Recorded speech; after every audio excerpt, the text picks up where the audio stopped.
마태복음 14장 22절에서 33절에 있는 말씀을 본문으로 삼고 믿음이 작은 자여 왜 의심하였느냐 이런 제목의 말씀을 드리도록 하겠습니다.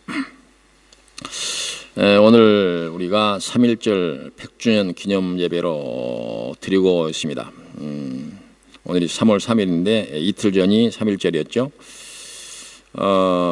1919년 3월 1일에 일어난 우리나라를 강점했던 일본 제국주의의 그 국가를 향해서 독립선언서를 낭독하고 이를 기회로 전국 방방곡곡에서 대한독립 만세를 불렀던 날이 바로 3.1절 날입니다.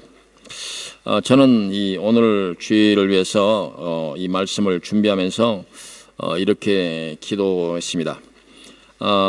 오늘 우리 이제 이 말씀이 제가 이 말씀을 통해서 살고 또 우리 성도들이 살고 우리 교회가 살고 우리나라가 살 수 있는 그런 말씀을 주십시오. 이런 말씀을 우리 성도들과 나눌 수 있도록 하나님께서 도와주십시오. 이렇게 기도했습니다. 왜 그런 기도를 드렸는가 하면 간혹 이런 이제 국경일이 된다든지 교회 안에서 이런 국경일을 기념하는 예배를 드리게 되면 자칫하면 하나님의 말씀과는 상관이 없이 애국주의로 흐르다 보면 일본 놈은 나쁜 놈, 한국 사람은 괜찮은 사람 이래서 편갈라가지고 일방적으로 매도를 하거나 일방적으로 누구를 옹호하게 되면 어떤 이익적인 측면에서는 나라를 위해서는 도움이 된다고 하지만 이건 강간에서 드려지는 말씀으로 적절치 않는 메시지를 전달할 가능성이 있다. 그래서 이 교회 안에서 드려지는 이와 같은 절기를 위한 특별한 행사는 나라를 위한 이런 좋은 뜻으로 하지만 성경의 뜻에 어긋난 얘기로 여기서 강단을 사용하면 안 된다. 그런 뜻으로 하나님께서 이 말씀을 준비하는 과정에서 모든 성도가 살 수 있는 교회가 살 수 있는 또 나라가 살 수 있는 그런 말씀을 주십시오. 그렇게 기도한 것입니다. 우리가 이제 이 3.1절 날 우리나라 선조들이 이 독립선언서를 발표를 했는데 그 선언서의 내용을 보면 그런 생각이 드는데 이 독립선언서는 하나의 그 어떤 국가를 위한 어떤 무브먼트 이런 운동의 성격에 있긴 한데 그러면 이 독립선언서가 교회에서 익혀질 때에 적절한 내용으로 되어 있느냐 이렇게 좀 살펴봤어요. 그랬더니 제가 과거에도 물론 독립선언서를 많이 봤지만 이제 이런 그 마음을 가지고 이렇게 쭉 깊이 이렇게 훑어봤더니 교회 안에서 그리고 이 강단에서 3.1 독립선언서가 읽혀져도 전혀 신앙적으로 문제가 없구나 이렇게 제가 깨달았어요. 이따가 예배 마치고 이제 2부 순서에서 독립선언서를 함께 읽어볼 텐데 그때 한번 여러분들이 그런 기준을 가지고 한번 보세요. 대단히 신앙적인 그리고 기독교의 어떤 교훈의 측면에서 볼 때 어긋남이 없다 그렇게 여러분들이 아마 느끼게 될 것입니다. 그 독립선언서 내용 중에 이런 구절이 있습니다. 이는 하늘의 명령이며 시대의 대세이며 온 인류가 더불어 같이 살아갈 권리의 정당한 발동이므로 하늘 아래 그 무엇도 이것을 막고 누르지 못할 것이라. 낡은 시대의 유물인 침략주의, 강권주의의 희생을 당하여 역사 있은 지 여러 천년에 처음으로 다른 민족에게 억눌려 고통을 겪은 지 이제 10년이 되도다. 이렇게 그 내용에 포함되어 있는 것을 볼 수가 있는데 이 구절들을 포함을 해서 어느 구절도 교회에서 특별히 강단에서 읽어 내려가기에 부적절한 내용이 없다라고 하는 것입니다. 이건 굉장히 우리가 이런 그 세계적으로 이런 그 어떤 그 선언적인 그런 이제 선언문들이 많이 있는데 대표적으로 근대 민주주의 발전의 그 토대가 되었던 영국의 권리 장전 그리고 미국의 독립선언서 그리고 프랑스 대혁명사 이와 같은 것들이 근대의 민주주의가 발전한 사상적 출발점이 되는데 이와 같은 내용들보다도 우리 한국의 이 독립선언서가 훨씬 더 신앙적인 내용으로 되어 있다 그런 얘기입니다. 그래서 그런 점에서 우리들이 어떤 그 민족적인 자부심을 가져도 좋다.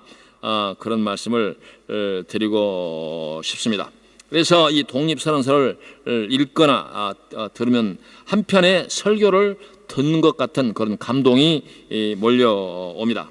그래서 이 양심적이고 그리고 정의의 바탕을 둔 이런 큰 뜻 대의를 밝혔다고 하는 점에서 우리 선조들의 지혜와 용기에 대해서 머리가 숙여진다, 그런 얘기입니다. 오늘 우리가 이제 본문으로 삼았던 그 성경 말씀을 먼저 우리가 살펴를 보면, 오늘 이 말씀도 오늘 우리가 3.1절 기념 예배를 드리는데 매우 아주 관련이 있는 교훈적인 그런 말씀이라고 할 수가 있습니다. 본문 내용에 보면 성경에 이제 있는 많은 이제 예화 가운데서 예수님께서 물 위로 걸어가신 그런 일이 기록되어 있습니다.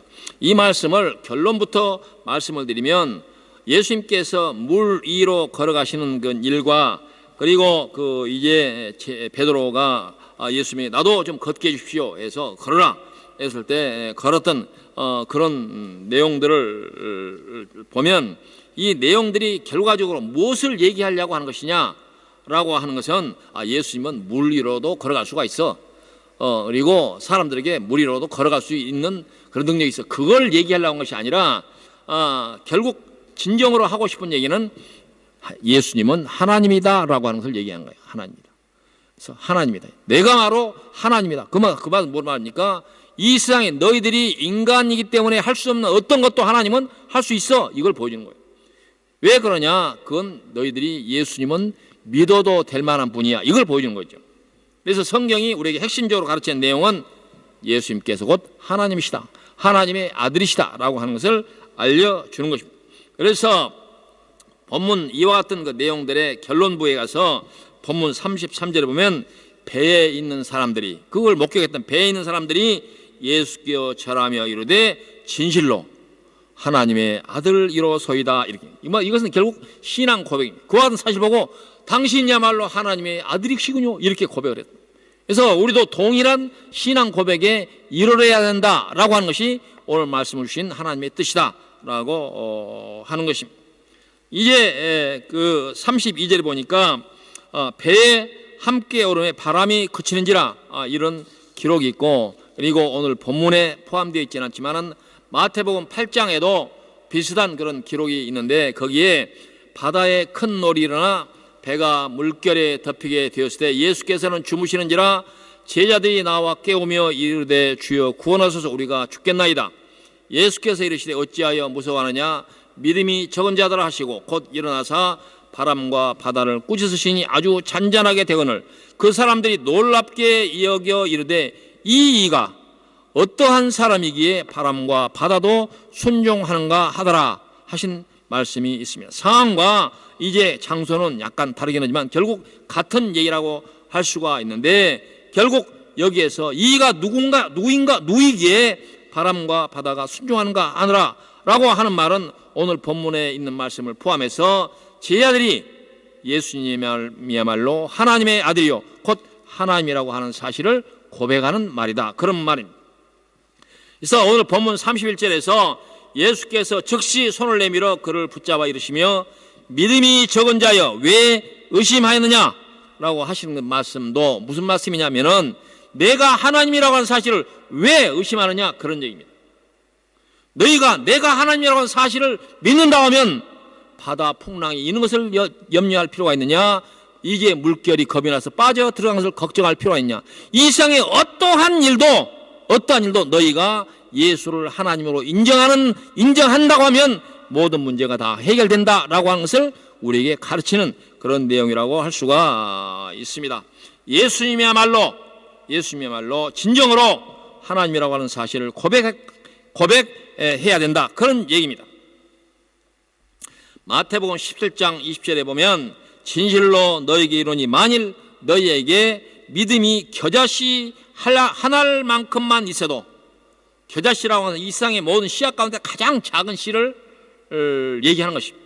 물론 그보다 더 작은 씨는 또 있겠지만 예화로 들 때는 이 가장 작은 씨만큼 그만큼 믿음이 있어도 이 산을 명하여 여기서 저기로 옮겨가라 하면 옮겨질 것이요 또 너희가 못할 것이 없으리라 이렇게 말씀하고 있고, 마태복음 7장 7절에 보면 구하라 그리하면 너희에게 주실 것이요 찾으라 그리하면 찾아낼 것이요 문을 두드리라 그리하면 열릴 것이니 구하는 이마다 받을 것이요 찾는 이가 찾아낼 것이요 두드리는 이에게 열릴 것이니라 말씀하고 있습니다. 이 말씀은 어떤 것은 우리가 믿음이 있으면 어떤 것은 되고 어떤 건 안 된다라고 하는 것이 무엇이든지 된다라고 말씀하고 있는 것입니다. 마태복음 21장 22절 이하에도 보면 너희가 기도할 때에 무엇이든지 믿고 구하는 것은 다 받으리라 하시니라 이렇게 말씀합니다. 이런 말씀 앞에서 우리가 아멘 그렇게 하는 거예요. 그렇잖아요? 네. 감동이 안 와요?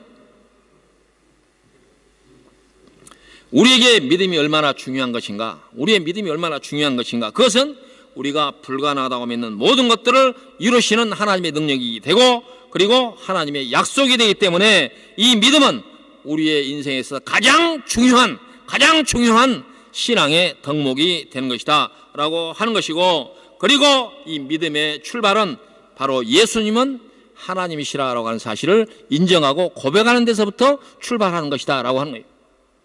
그게 우리 믿음의 핵심이고 근본이고 뿌리이고 마침이 되는 것이다. 예수님이야말로 하나님이시다라고 하는 것을 우리가 믿는 그 믿음 속에서 무엇이든지 가능하게 되는 것입니다.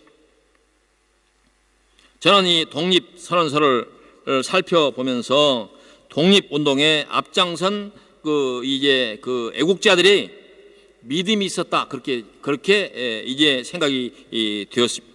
내용도 그렇고 그리고 그때 당시에 서슬퍼렸던 이 일본의 헌병들의 이 총칼 앞에서 맨손으로 목숨을 내놓고 만세 운동을 하는 것은 그들이 믿음이 없이 어디에서 그런 용기가 나왔겠냐. 가능했겠습니까? 믿음이 없이 맨손으로 총칼 앞에 대드는 것이 믿음이 없이 가능하겠습니까? 이와 같은 이 믿음은 꼭 신앙적인 믿음이 아니라고 하더라도 이와 같은 강한 믿음, 우리가 이 지금부터 하는 이 만세 운동이야말로 우리나라의 국권이 회복되고 일제 압제에서 해방되고 독립된 나라가 될 수 있다는 그 믿음이 있었기 때문에 목숨 걸고 만세를 한 거 아니겠어요?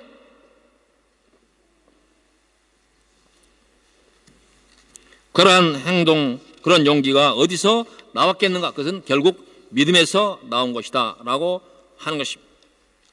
당시에 이 3.1 운동은, 만세 운동은 이제 김인현, 그때 1919년 3월 1일에 일어났던 이 만세 운동은 결과적으로 당시에는 처참한 실패로 끝이 났습니다. 그 결과를 보면 전국에서 약 7,500명이 죽었습니다. 그리고 약 4만 5천 명이 부상을 당했습니다. 그리고 약 1만 명이 잡혀서 감옥에 들어갔습니다. 대부분 일본 헌병에 총칼에 죽거나 그리고 다치고 그리고 집에 불을 지르는 바람에 불에 타 죽고, 심한 경우는 교회 모든 사람들 다 모아놓고 교회 밖에 문에다가 못질을 해놓고 불을 질러서 거기에서 빠져나오지 못하고 겨우겨우 아우성치다 빠져나온 사람은 밖에서 총을 겨누다가 나온 사람들을 총으로 사살을 했습니다. 이러한 일들이 당시 이 3.1 운동을 주도했던 사람들이 예상을 못했겠어요? 맨손 들고 만세 운동을 하면 아무런 일 없을 것이다 그렇게 생각했겠어요? 결국 이게 무슨 말이냐? 그런 일이 충분히 있을 수 있고 우리는 죽을 수 있다, 이런 일을 위해서, 나라를 위해서 죽을 수 있다 라고 하는 각오를 했기 때문에 그 일을 했던 거 아니겠습니까? 그러면 그들이 지키려고 했던, 그들이 찾으려고 했던 그 가치, 나라를 위한, 나라를 구하겠다고 하는, 나라를 되찾겠다는 그와 같은 사상과 그와 같은 의지가 일신의 안녕을 돌보는 것보다도 앞섰다. 거기에 믿음의 가치가 있는 거예요. 우리가 세상의 모든 바람직하고 추구해야 할 만한 모든 가치를 버리고 내 일신의 안녕과 내 일신의 내 가족의 평안만을 구하는 것은 믿음과는 전혀 상관이 없는 거다. 그러지 않습니까? 당시에 이제 선각자들은 자기 일신의 안녕을 버리고 그리고 그것으로 끝나느냐? 가족이 풍지박산이 되고, 가족들이 끌려가고, 자식들이 거지가 되고, 가난에 찌들리고, 뭐 그런 상황을 그들이 예측을 충분히 했겠지만은 그들은 나라를 구하는 일이야말로 일신의 안녕과 목숨을 지킨 것과 자녀들을 돌본 것과 가정을 보호하는 것보다 더 높은 가치이다 라고 믿었다 이기.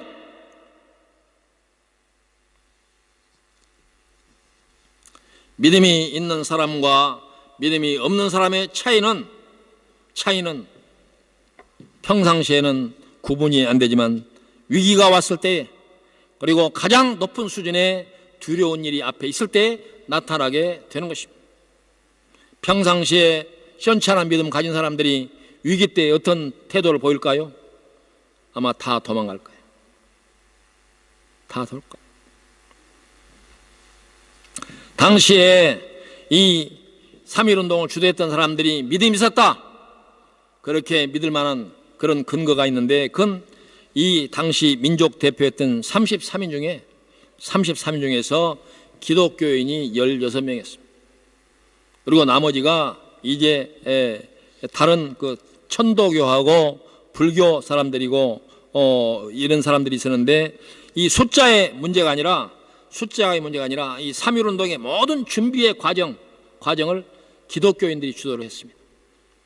그래서 몸에다 품속에다가 태극기를 만들어서 전국으로 돌리고 할 때가 대부분 교회 청년들이 했어요. 어린 청년들이. 나이 많은 사람들이 아니라 고등학생, 중학생, 이런 학생들이 가슴에다가 태극기를 품고 산을 넘고 물을 넘고 전국 방문하고서 태극기를 교회에 있는 그 등사기에다가 등사를 해가지고 거기도 색칠을 하고 물감 들여가지고 돌렸습니다.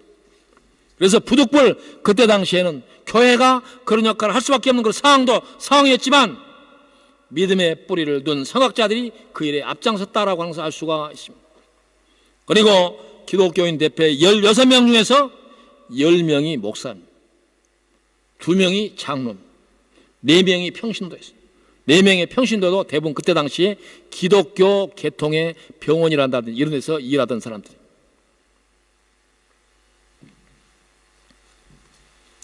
그리고 당시에 이 독립선언서를 작성을 할 때 독립선언서 초안은 최남선 씨라고 당시에 일본의 와세다 대학을 나온 사람인데, 이 사람은 종교가 천주교인이었습니다. 이 사람이 이걸 초안을 하고 또 유명한 이광수라는 이제 소설가, 그 사람이 같이 이렇게 감수를 하고 좀 도와주고 그렇게 했는데, 결과적으로 이와 같은 내용을 그때 당시에 불교 대표였던 한용운 선생이 이걸 보고 너무 내용이 부드럽다, 이렇게 해가지고 되겠느냐, 좀 강력한 내용을 심자, 이렇게 주장을 했지만은 그때 당시에 기독교 대표들이 반대해서 온건한 형태로 독립선언서가 그대로 통과됐다, 그런 얘기가 전해지고 있습니다. 3.1운동이 일어났던 그 여러 가지 동기를 설명하는 그런 내용 가운데서는 당시에 대한제국의 고종황제가 일본에 의해서 독살됐다라는 소문이 널리 퍼지면서 시작이 되었습니다. 지금도 이제 어디까지 믿어야 될지 모르는 그러한 문서들이 많이 전해지고 있는데, 여러 아주 근거 있는 그런 형태의 이런 소문이 널리 퍼졌습니다.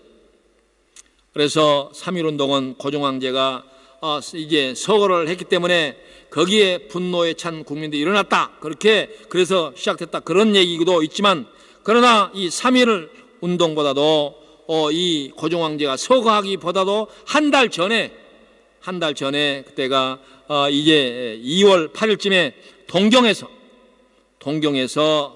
YMCA에서, 동경에 있는 그 조선인 기독교 청년회관이라고 하는 YMCA가 있었는데, 지금도 동경에 가면 있습니다.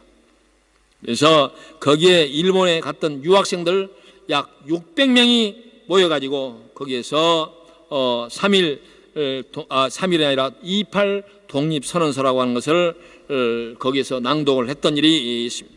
그 28 독립선언서는 춘원 이광수가 기초를 한 것이고, 3.1 독립선언서는 육당 최남선이 기초한 것입니다. 이거 말씀드린 대로 그 최남선은 베드로라고 하는 세례명을 가진 천주교 교인입니다. 그래서 두 사람은 서로 잘 아는 친구 사이였고 28 독립선언서와 3.1 독립선언서를 기초한 사람들이었는데 안타깝게도 후에는 이 두 사람들이 친일 인명사전에 기록된 대표적인 친일파가 됐다. 그래서 사람 믿을 게 못 된다. 1919년에 독립 만세운동에 가장 아주 깊이 관여하고 앞장섰던 사람들이 이제 그 후에 3.1운동이 실패로 끝나고 1945년까지 그 뒤로 이제 19년 이후에도 벌써 20 몇 년간이 흐르는 동안에 많은 사람들이 변질해서 애국자가 친일파로 변질한 그런 사례가 많이 있습니다. 그 사람들을 탓하기 이전에 사람이라고 하는 것은 너나 나나 믿을 것이 못 된다. 그런 얘기가 될 수가 있습니다. 이제 참고로 여러분들이 들어보지 못한 28 독립선언서의 내용을 여러분들에게 소개를 해드리도록 하겠습니다. 1. 본다는, 그 말은 이제 우리 그 단체는 그런 얘기겠죠. 일한 합병이 오족의 자유 의사에 출치 아니하고 오족의 생존 발전을 위협하고 동양의 평화를 요란케 하는 원인이 된다는 이유로 독립을 주장함. 이렇게 그 일입니다. 여기서 오족이라고 하는 것은 당시에 이 조선 민족을 갖다 오족이라고 그랬습니다. 오족. 뭐 그 근거는 여러 가지가 있겠죠. 그래서 이와 같은 일본에 의한 합병이 우리 조선인의 자유 의사에서 출치 아니하고 나오지 않았고, 그리고 오족의 생존 발전을 위협하고 그리고 동양 평화를 위협한 것이다. 그래서 그런 이유 때문에 우리가 독립을 주장하는 것이다. 그렇게 얘기하고 있는 것입니다. 2. 본다는 일본 의회 및 정부의 조선 민족 대회를 소집하여 대회의 결의로 오족의 운명을 결할 기회를 여하기를 요구함. 일본 정부가 우리 조선족들끼리 모여서 대회를 여서 조선 민족의 앞으로의 운명을 결정할 기회를 달라고 요구함. 이렇게 2번이 되어 있습니다. 3번, 본다는 만국평화회의의 민족 자결주의를 오족에게 적용하기를 요구함. 그때 당시에 만국평화회의가 예정되어 있었는데 네덜란드 회의에서 만국평화회의가 예정이 됐다는 때 거기에서 우리 민족의 일도 그 회의의 주제로 중요한 의제로 삼아달라, 그런 얘기. 위 목적을, 그 당시의 글자는 우라고 그랬는데 우 목적을 전달하기 위하여 일본에 주재한 각국 대사에게 본단의 의사를 각 해 정부에, 그러니까 각 해당 정부에 전달하기를 요구하고 동시에 위원 3인을 만국평화회의에 파견함. 위 위원은 기히 파견된 오족의 위원과 일치 행동함. 참 대단한 것 같아요. 그 어려웠던 시절에 학생들이 일본 동경에서 해이기에 있는 만국평화회의 대표단을 파견했다. 대단하잖아요.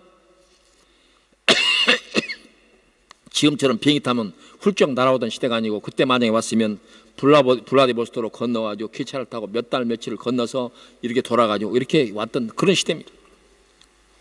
4번, 전제항해 요구가 실패될 시에는, 그러니까 일본이 안 받아들일 때는 일본에 대하여 영원히 혈전을 선함.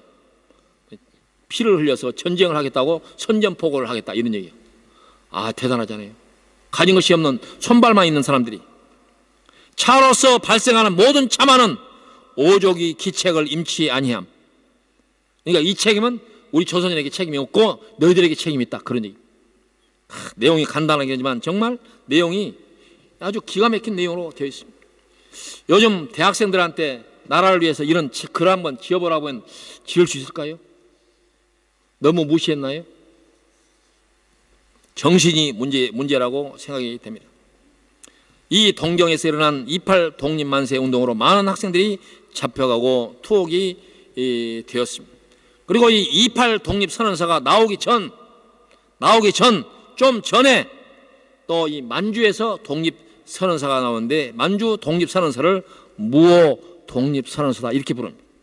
근데 실제로 이 무호 독립선언서는 1919년 2월 초에 나왔지만 그때 이와 같은 1919년 2월은 음력으로 그 이전이 무호년이었다. 그러니까 김인년 3월 그 운동했던 게 김인년이라면 그 김인년 이전 해가 무호년인데 그래서 음력으로 그 이전 해에 작성됐다. 그런 뜻으로 무호년 독립선언서 이런 이름이 붙어 있게 된 것입니다. 여기에 이 내용도 여러분들에게 간단하니까 소개를 해드리도록 하겠습니다. 우리 대한은 완전한 자주 독립과 신성한 평등 복리로 우리 자손 백성 대대로 전하기 위하여 여기 이민족 전제의 학대와 억압을 해탈하고 대한 민주의 자립을 선포하노라. 그래서 이건 중략되어 있는데요. 정의는 무적의 칼이니 이로써 하늘에 거스르는 악마와 나라를 도적질하는 적을 한 손으로 무찌르라. 이로써 5천년 조정의 광의를 현양할 것이며, 이 말은 저도 무슨 말인지 모르겠어요. 좋은 말이겠죠. 이로써 2천만 백성의 운명을 개척할 것이니 권리하라 독립군, 제하라 독립군. 이런 이제 독립선언서의 근거에서 이제 3.1운동 이후에 우리나라 독립군이 상해 임시정부가 결성이 되고 독립군이 결성이 되고 무력으로 일본을 향해서 전쟁을 선포하고 독립운동이 시작된 것입니다. 그래서 이제 그 뒤에 나오는 그 말 가운데 뒤에 있는 그 내용이 좀 더 있는데, 천지로 망한 한 번 죽음은 사람의 면할 수 없는 바인즉, 사람이 한 번 죽는 것은 피할 수 없는 것인즉 개 돼지와도 같은 일생을 누가 원하는 바이리요. 이게 자주와 독립이 없이 개 돼지가 되어서 사는 것이 무슨 의미가 있느냐, 그러니 살신 성인하면, 몸을 죽여서 성인하면 2천만 동포와 동체로 부활할 것이니 일신을 어찌 아낄 것이며 집안이 기울어도 나라를 회복되면 삼천리 옥토가 자가의 소유이니 일가를 희생하라. 이건 좀 당시에 그 이제 그 독립군을 결성했을 때의 이런 좀 구호처럼 그렇게 보입니다. 우리 마음이 같고 도덕이 같은 2천만 형제 자매여 국민 본령을 자각한 독립임을 기억할 것이며 동양 평화를 보장하고 인류 평등을 실시하기 위한 자립인 것을 명심할 것이며 황천의 명령을 크게 받들어 일절 사망에서 해탈하는 건국인 것을 확신하여 육탄 혈전으로 독립을 완성할지어다. 몸을 던져서 나라의 독립을 완성할지어다. 이렇게 내용이 마무리되어 있는 것을 볼 수가 있습니다. 이 무호 독립선언서는 조소왕이라고 하는 애국자가 초안한 것입니다. 요새 젊은 사람들은 이런 이름 잘 못 들어봤는데 나이 든 사람들 다 그런 이름 들어본 사람들이. 이분은 상해 임시정부에서 건국 강령을 초안했던 그런 위대한 애국자들입니다. 지금 인터넷 보면 사진도 아주 나와 있는데 그때도 아주 멋있어요, 사람들이. 우리가 시대가 아주 옛날이라고 해가지고 옛날 사람들 너무 무시하고 나이 든 사람들 너무 무시하는 경향이 있는데, 그거 보니까 정말 그 어려웠던 시절에 나라 애국을 위해서 수고한 그 사람들 보면 정말 머리가 고개가 절로 숙여지게 됩니다. 이제 당시에 무호 독립선언에 나온 대표자가 40몇 명 이렇게 나와 있는데, 그 대표자는 대부분 국외에 머물던 애국자들이었습니다. 동경 독립선언도 유학생들이 주도했고, 국내 3.1 만세 운동이 시작된 것은 동경에서 28 독립선언서를 작성한 그 선언서를 이제 이광수가 국내에 전달을 하고, 그래서 국내에 있는 애국자들이 부끄러워서 우리도 국내에서 뭔가 해야 할 거 아니냐라고 해서 결성된 것이 국내 이제 3.1운동을 결성한 것이 바로 그런 이유 때문이라고 전해지고 있습니다. 본래 3.1운동은 고종 황제의 장례식이 그때 3월 3일 날 예정이 됐었는데, 그때 당시에 우리나라 유림 대표들, 유교를 바탕으로 한 유림 대표들이 이제 사람의 도리를 말하면서 장례식 날 소란을 피워서는 안 된다 이렇게 주장을 해가지고 그러면 3월 3일 날 이제 접고 그러면 3월 2일 날 하자 이렇게 주장을 했는데 3월 2일 날은 그날이 주일날이었습니다. 그래서 기독교 목사님들이 주일날은 안 됩니다. 그래서 3월 1일 날이 이제 3.1절로 잡혔다 이런 얘기가 야사처럼 전해지고 있습니다. 당시에 이 3.1운동 민족 대표회에서 보면 기록에 보면 천도교, 불교, 기독교가 그 이제 종교를 대표해서 참가를 했는데 천주교회는 빠졌어요. 그때 당시에 최남선은 개인적으로 이제 그 천주교인이었지만 이 선언서의 민족 대표로는 참가하지 않았습니다. 그때 당시에 천주교에서는 강력하게 반대를 했습니다. 무모한 짓이다. 해봤자 아무짝에 쓸모없다. 이렇게 주장을 해가지고 천주교회는 참가하지 않았다라고 하는 기록이 지금까지 전해지고 있습니다. 지금은 우리나라 어떤 정치적으로 사회적으로 또 여러 가지 이제 위기가 이슈가 있을 때마다 가장 앞장서서 천주교회가 정치 사회적인 일에 가장 적극적으로 참여를 하고 있는데 반해서 지금은 기독교 교회는 오히려 잠잠한 그런 상황을 볼 수가 있고 오히려 그러한 일에 외면하는 그런 현상을 우리가 보고 있습니다. 그와 같은 현상들이 왜 그러느냐? 많은 사람들이 밖에서 교회를 비난하는 것처럼 교회가 나라와 민족에 돌아가는 일에 대해서는 관심이 없고 자기의 성을 쌓는 일에만 열심을 내다 보니까 밖의 일에는 신경을 안 쓴다. 그렇게 비난을 하고 있습니다. 다소 억울한 점이 있지만 그 비난에 대해서 한국교회가 아니요. 우리는 나라 일에 관심이 많고 우리 잘 되는 일보다도 밖의 일에 더 관심이 많습니다. 그렇게 얘기할 만한 형편이 못 되는 것을 여러분이나 저나 잘 알고 있지 않습니까? 그것이 바로 오늘 한국교회가 처한 상황입니다. 종교적으로는 가장 숫자가 많지만 지금 현재 한국교회에서 가장 힘이 없는 사회에다 메시지를 전달할 수 없는 그런 종교 세력이 교회가 되어버리고 말았습니다. 그래서 모든 사회적인 이런 영향력은 숫자에서 기인한 것이 아니라 강력한 애국심 그리고 믿음 그런 의지 이와 같은 것들이 사회에 대한 영향력을 행사한다고 할 때 덩치 크고 돈 많은 것이 세상을 좌지우지하는 것이 아니라 그 마음속에 무엇을 가졌느냐 그것이 세상을 좌지우지하게 된다라고 하는 것을 우리가 알 수가 있습니다.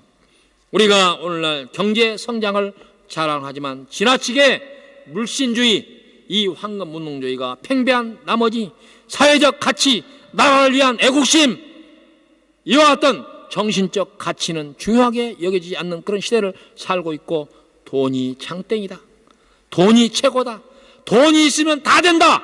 이런 사상이 온 세상, 온 우리나라 사회를 지배하고 있다 보니까 사회학은 하늘을 찌르고 나라는 먹고 사는 일은 이제 제법 되는 것처럼 보이지만 온 사회가 범죄와 이와 같은 악한 이런 사회학이 가득 찬 이런 나라가 되어버리는데 이런 상황 속에서 교회는 이 사회를 향해서 회개하라 라고 할 수 없는 지경에 빠져 있는 것이 오늘 현실입니다.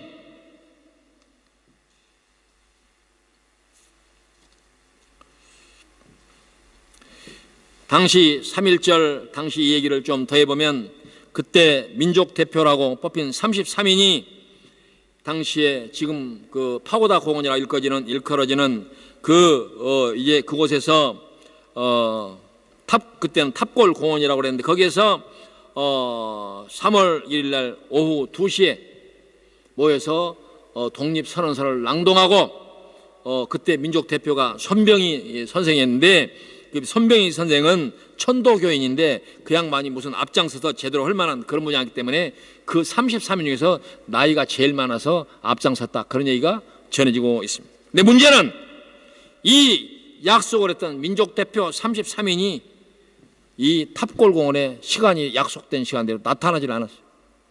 그래서 일설에 의하면 겁먹었다. 이 노인들이 겁먹었다.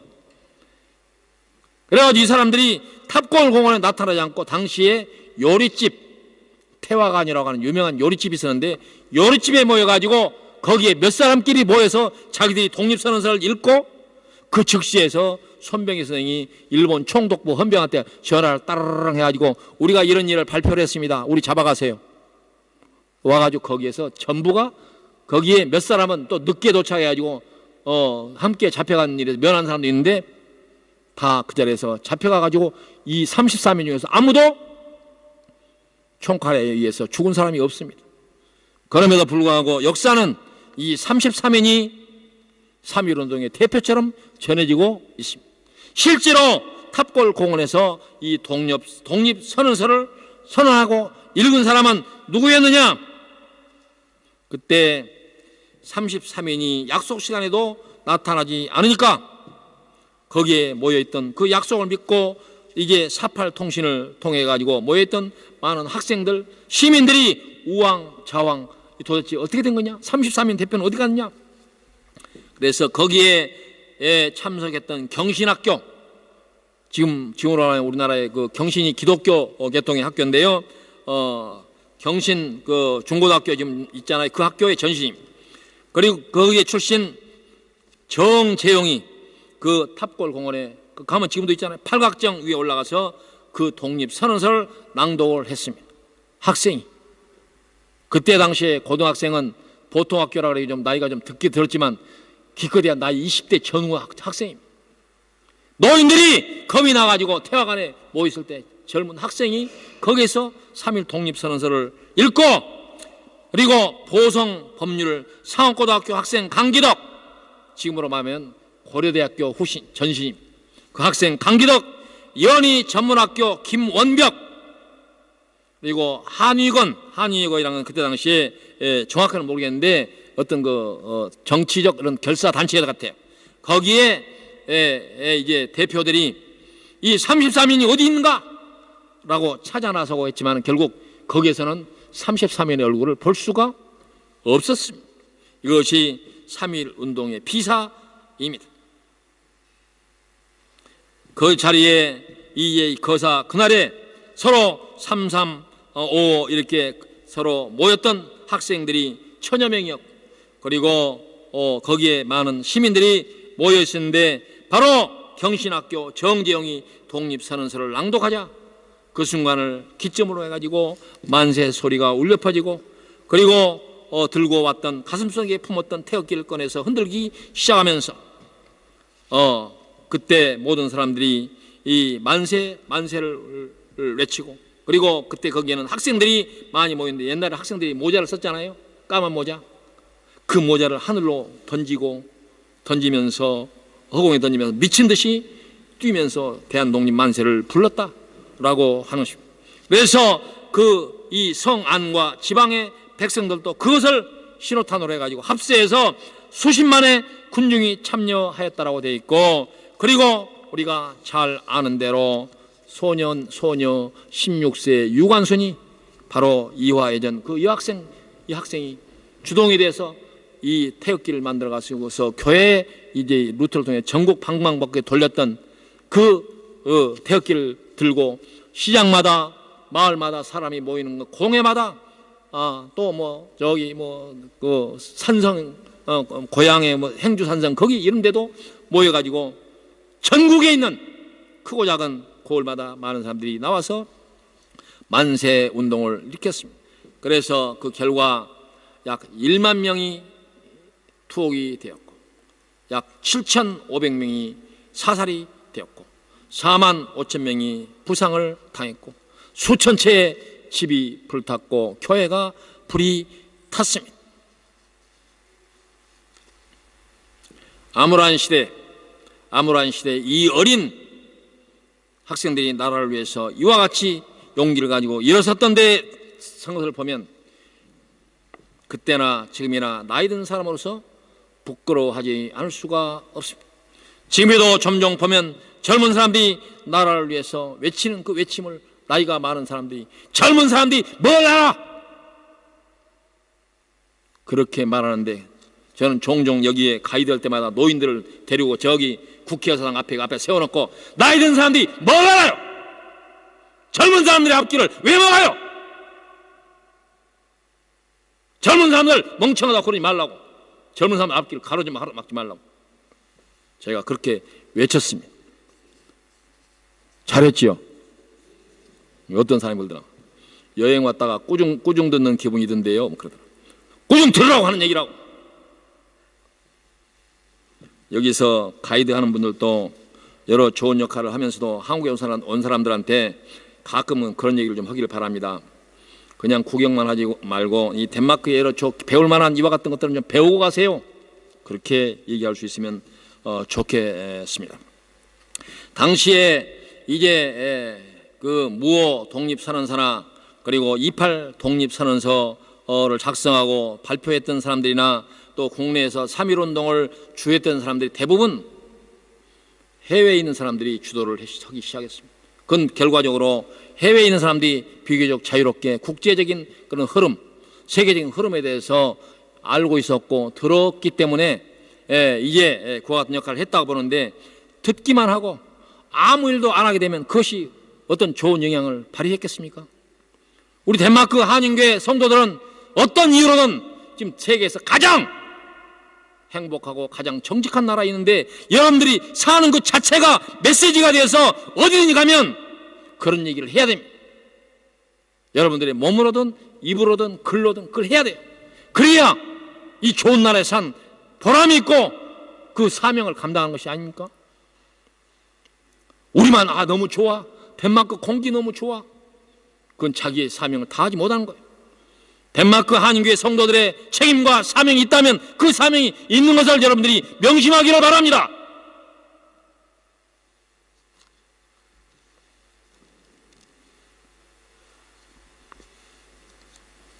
우리나라는 아직도 해방된 나라, 독립된 나라가 됐지만 나라는 도덕관에 대해서 미완의 나라로서 분단된 세계 유일한 분단국으로서 진정한 의미의 독립국가를 이루지 못하고 지금도 서로 대결하면서 서로 다투면서 충돌하면서 싸우고 있는 상황을 우리가 보고 있습니다. 어저께 미국 대통령 트럼프하고 북한의 김정은이 이제 그 하노이에서 회담을 했지만 결렬된 걸 우리가 보지 않았습니까? 왜 우리 한반도, 우리 민족의 일들을 미국 대통령이 결정을 해야 됩니까? 잘했든 못했든 우리 민족의 미래를 우리가 스스로 결정 못하고 왜 미국 대통령이 결정하고 그 사람이 보따리 살고 가면 그걸로 안타까워야 되는, 왜 이런 시대를 계속적으로 우리가 살아야 되느냐? 왜 미국 눈치를 보고 살아야 되냐? 옛날에 과거에는 우리가 힘이 없었다고 칩시다. 이제는 우리가 세계에서 6번째 가는 무역 대국입니다. 10번째에서 11번째 가는 경제 대국입니다. 용기를 가질 필요가 있지 않습니까? 용기의 마음속에 근거, 뿌리는 뭡니까? 믿음입니다. 믿음. 확신, 믿음.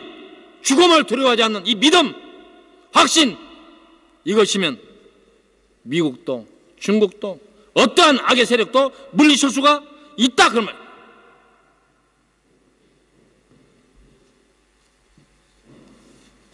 지금 내부적으로는 우리나라 국민들끼리 어떤 사람은 종북파라고 비난하고 어떤 사람은 친일파라고 이와 같은 상황을 누가 만들었냐? 우리 스스로 만든 것이 아니라 무도한 일본이 만드는 상황 속에서 우리가 서로 협력하고 서로 위하고 단일 하나가 되고 협력해도 오히려 부끄러운데 이 일본 사람들이 만들고 미국 사람이 만들고 러시아 사람이 만든 이 상황에서 우리가 하나가 되지 못하고 서로 다투는 이 현실을 맞는 2019년도 3.1절 100주년 되는 지금 상황에서 통탄치 않을 수가 없습니다. 가슴을 쳐야 되는 거 아닙니까? 가슴을 쳐야. 내가 아침에 밥 든든히 먹고 앞으로 살아갈 날 걱정 없으면 그걸로 끝나는 것입니까? 3.1절 100주년 기념 이날이 우리가 가슴을 치는 그런 날이 되어야 할 거 아닙니까?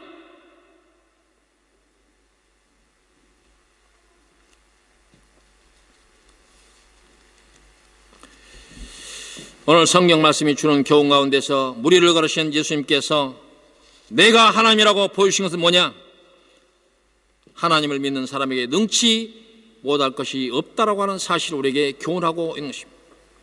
하나님께서 우리의 믿음을 통하여 우리에게 능치 못할 능력을 주셨다고 한다면 그 능력을 여러분들은 어디에다 쓰시겠습니까? 아, 때는 됐다. 하나님이 나에게 능력 줬으니까 내가 재벌이 되자. 도깨비 망망이를 만들어가지고 뭐든지 만들어가지고 내가 이 세상에서 뭐든지 부족함이 없이 먹고 누리자. 그렇게 하겠습니까? 세상 사람들은 그렇게 할 수가 있습니다. 그러나 예수님께서 내가 하나님이다 라고 통해서 우리에게 주시는 교훈은 뭡니까? 성경이 우리에게 주시는 가장 큰 교훈은 뭡니까? 내 이웃을 내 몸같이 사랑하라. 그거 아닙니까? 하나님이 우리에게 능력을, 무소어 불위에 뭐든지 할 수 있는 능력을 줬다고 한다면 이 능력을 가지고 어디에 쓰느냐? 주변 사람들을 살피고, 주변 사람들, 어려운 사람들을 챙기고, 그런 일에 사용하라 라고 해서 그 능력을 주신 것이지, 너 혼자 잘 먹고 배 터지게 살아라, 그랬겠습니까? 하나님이 왜 무리를 걸으면서 내가 하나님이라고 보여줬겠어요? 이 하나님을 믿는 너희들은 예수님께서, 그리고 하나님께서 이루시기 원하시는 이 세상에 하나님의 의, 그의 나라를 이루라, 그런 거 아닙니까? 예수님께서 제자들을 교훈시켜서 가르쳐서 전도를 보내시면서 하신 말씀 가운데 마태복음 10장 7절 이하에 보면 전파하여 말하여 천국이 가까웠다 하고 병든 자를 고치며 죽은 자를 살리며 나병 환자를 깨끗하게 하며 귀신을 쫓아내되 너희가 거저받았으니 거저주라. 오직 복음을 들고 나가되 대가를 바라지 말라, 그런 얘기.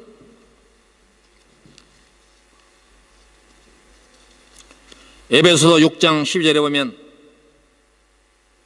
우리의 씨름은 혈과 육을 상대하는 것이 아니요 통치자들과 권세들과 이 어둠 세상 주관자들과 하늘에 있는 악의 영들을 상대함이라. 그러므로 하나님의 전신 갑주를 취하라. 이는 악한 날에 너희가 능히 대적하고 모든 일을 행한 후에 서기 위함이라. 그런즉 서서 진리로 너희 허리띠를 띠고 의의 허신경을 붙이고 평안의 복음에 준비한 것으로 신을 신고 모든 것 위에 믿음의 방패를 가지고 이로써 능히 악한 자의 모든 불화살을 소멸하고 구원의 투구와 성령의 검 곧 하나님의 말씀을 가지라 말씀하고 있습니다. 우리에게는 앞으로도 민족적인 국가적인 많은 난제, 숙제 앞에 놓여 있습니다. 이 난제들을 우리가 대하는 우리의 마음의 자세가 어떤 것이어야 되느냐? 우리의 선조들이 독립선언서에 밝혔던 의와 대의와 사랑과 평화와 인류애를 말했던 것처럼 우리도 오늘 성경 말씀이 우리에게 주시는 그 가장 큰 교훈 중에 하나인 믿음과 용기, 평화와 자유, 사랑과 정의로 무장하고 우리 앞에 닥친 이 민족 앞에 놓인 이 난관들을 헤쳐나갈 수 있는 그런 강한 믿음으로 무장할 수 있는 그런 3.1절 100주년 기념하는 그런 예배일이 되기를 간절한 마음으로 바라고 이 말씀 앞에서 큰 소리로 아멘 할 수 있기를 바랍니다. 기도합시다. 고맙고 감사하신 여호와 아버지 하나님, 오늘 3.1절 100주년 기념 예배를 드리면서 하나님께서 우리에게 주신 귀한 말씀을 교훈 삼고 우리가 처해 있는 여러 가지 현실적인 일들과 또 과거 역사 속에서 우리가 들었던 많은 일들을 통한 교훈을 우리가 서로 나누면서 오늘 우리 시대에 우리가 성도로서 믿는 자 그리고 한 나라의 국민으로서 우리가 가져야 할 도리와 마음의 자세에 대해서 우리가 서로 교훈을 새기고 다시 한번 다짐하는 그런 시간을 갖게 하시니 고맙고 감사하옵나이다. 우리 자신들을 잘 돌보고 우리 자신들을 잘 살피되 우리가 처해 있는 이 상황 속에서 국가와 민족을 위해서 우리가 감당할 역할을 잘 감당할 수 있도록 인도하시고 그 역할을 감당함에 있어서 하나님께서 우리에게 주시는 귀한 성경 말씀이 우리 마음속에 뿌리가 될 수 있도록 인도하여 주시옵소서. 감사를 돌렸고 예수님 이름으로 기도하옵나이다. 아멘.